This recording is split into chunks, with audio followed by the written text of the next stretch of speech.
значит, вот открывается первая глава Сади Бахчисарайда, открывается она нашими классиками. Все вы их хорошо знаете. Почему говорю нашими, я не оговорилась, потому что я думаю, что эти произведения этих поэтов вошли в сокровищницу мировой литературы, уже вышли за рамки крымско-татарской поэзии. Это Ашик Умер, это Мустафа Джафири, это 17 век, это великолепнейшая поэзия.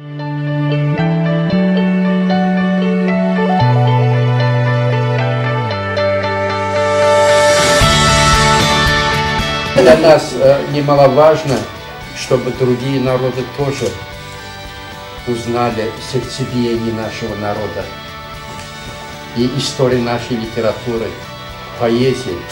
У нас все же тысячелетняя история.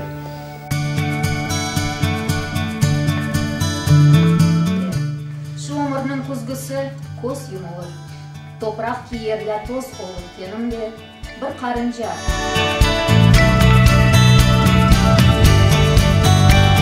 Сохраняется какой-то нерв, какой смысл, философия стихотворения автора, непосредственно, конечно, но сохраняется нерв и вот эта вот эмоциональная глубина, что очень важно при восприятии любого произведения, искусства, литературы.